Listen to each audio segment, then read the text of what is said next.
Joseph Muscat qal li l-Partit Nazzjonalista laqgħet jgħid kemm se jiswih il-pipeline u anqas kemm se jiġi jiswa l-offshore gas terminal.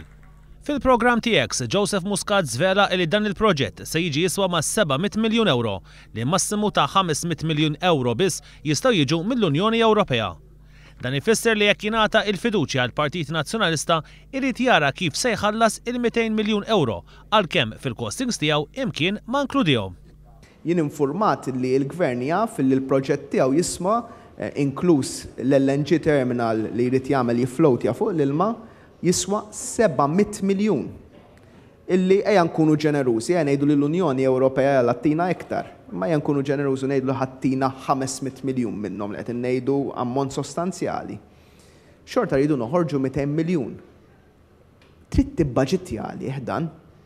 Il-Gvern fil-costings tiegħu mhux qed jagħti laqqas ċenteżmu wieħed għalihom, allura tidher bis-serjetà illi m'hemm l-ebda jew insewħ, jew m'hemm l-ebda ħsieb illi fil-verità dan il-Gvern imur għall-gas. Dwar l-allegat każ ta' korruzzjoni fix-xiri taż-żejt mill-Lena Malta, Joseph Muscat fakkar kif il-Gvern Nazzjonalista kellu 3 okkażjonijiet sabiex il-pajjiż jeqleb għall-gass, iżda għażel illi jmur għaż-żejt. Qal illi mhuwiex aċċettabbli illi pajjiżna qed jonfoq 360 miljun euro f'żejt fis-sena u fuqhom hemm min qed jieħu l-commissions. Għal kontrarju ta' hekk, il-Partit Laburista għandu pjan ċar. Aħna tajna statistika ċara li ħajkun hemm 27,000 familja li ħajfrankaw 35%, ħajkun hemm 103 familji oħra li ħajfrankaw 30%, il-medja ta' 25% edna minn meta, edna kif ħanġibu l-flus, kemm ħatiswa u l-affarijiet kollha. Tkellem ukoll dwar kif il-liġi tal-whistleblowers, il-liġi tal-finanzjament tal-partiti u tneħħija tal-preskrizzjoni ma kinux inklużi fil-programm elettorali tal-Partit Nazzjonalista. Joseph Muscat qal li dawn huma liġijiet importanti u gvern ġdid irid ikun ċar man-nies. Semma wkoll li minn kalkoli sempliċi li ppubblika l-Partit Nazzjonalista dwar il-costings tiegħu wieħed isib li biex iwettaq il-wedit tiegħu ta' 120 miljun euro fis-sena se jżid it-taxxi.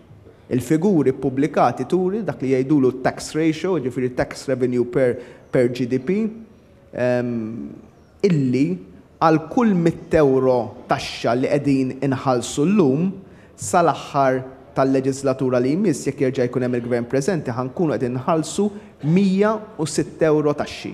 Ħajkun hemm żieda sostanzjali mhux żgħira fil-pis tat-taxxi illi ħajkollu l-ħallas il-poplu Malti Wawġi. Min-naħa l-oħra l-manifest tal-Partit Laburista huwa roadmap fejn kull miżura hija stmata u gvern ġdid qed jara l-proposti bħala investiment u li se jġibu iktar flus. Dwar il-kandidatura Laburista, Joseph Muscat qal li din hija waħda imħalta li tvarja minn persuni b'esperjenza sa żgħażagħ li se jkontestaw għall-ewwel darba. Inkluża f'dan it-tim tal-Partit Laburista hemm ukoll persuni akbar fl-età li wara li taw sehemhom fil-pajjiż ħassew li għandhom jingħaqdu mal-Partit Laburista u jikkontestaw miegħu. U nemmen li l-poplu Malti Wawġi f'kull kandidat ħajkun qiegħed joffri xi ħaġa partikolari għal familji Maltin Wawġin u kulħadd ħajkollu għażla diffiċli x'jagħmel u x'tagħmel għax naħseb li f'kull distrett ħajkun hemm numru ta' kandidati li wieħed ħajbda jgħid imma l-meħa naqbad nivvota x'kollha tajbin. Tul id-diskussjoni f'tal-Pjetà, Joseph Muscat tkellem dwar il-proposti tal-Partit Laburista għal MEPA li ma proposti tnidew aktar kmieni filgħodu.